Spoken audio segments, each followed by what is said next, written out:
नमस्कार, मी पंजाब डक. आज आहे 2 जुलै 2025 आणि माझ्या सोयाबीनच्या शेतामध्ये आणि या ठिकाणी सोयाबीन खुरपणी चालू आहे.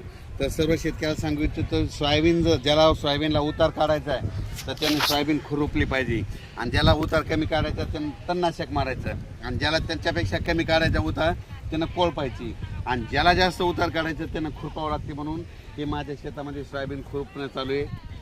आष्टी भागातील हे लेबर आणलेले आहेत, आणि या ठिकाणी आणि शेतकऱ्याला या ठिकाणी अंदाज देणार आहे.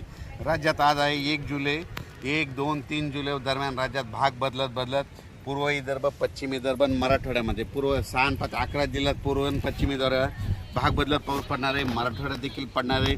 सांगायचं झालं तर हा पाऊस बीड जिल्ह्यात देखील आहे, लातूर जिल्ह्यात देखील पडणार आहे, धाराशिव देखील जिल्ह्यात पडणार आहे, परभणी जिल्ह्यात देखील आहे, हिंगोली देखील आहे. म्हणून हा अंदाज आहे.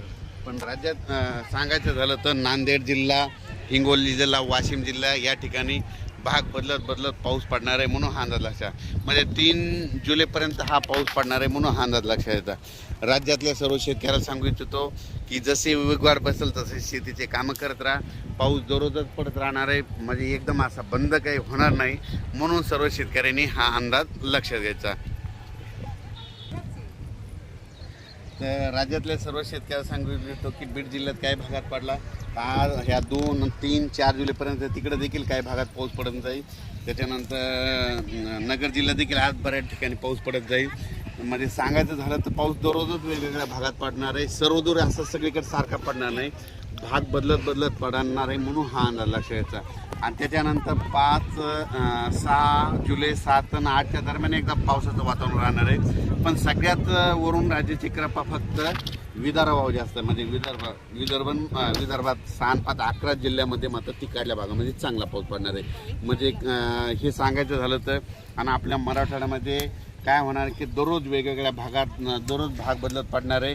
कोणाचं पीक काही जाणार नाही, म्हणून हा अंदाज लक्षात घ्यायचा. आणि अचानक वातावरणात बदल झाला तर लगेच एक मेसेज दिले जाईल. आणि हे मी माझं सोयाबीनचं क्षेत्र आहे कंप्लीट अचानक 22 दिवस झाले, तर पाहू शकता हे कसं पीक आलेलं आहे. आणि या ठिकाणून खुरपणी चालू आहे. खुरपणी केल्याच्यानंतर काय होतं, उतार येतो. आणि तुम्हाला सांगतो ही पाहू शकता सोयाबीन अशी आलेली, त्याच्यामुळे म्हणलो चांगलं एक कीटकनाशक मारा. ही पानं खाणारी आळी आहे.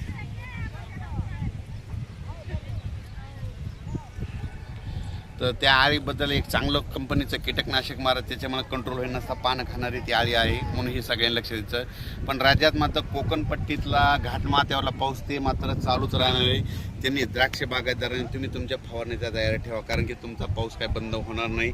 आणि राज्यात मात्र मराठवाड्यातला आणि पूर्व विदर्भ आणि पश्चिम विदर्भ ह्या भागात देखील पाऊस असणारच आहे. म्हणजे 3-4 जुलैपर्यंत दररोज वेगवेगळ्या भागात पाऊस पडणार आहे. एकदम काय बंद होणार नाही, त्याच्यामुळे काही चिंता करायची गरज नाही.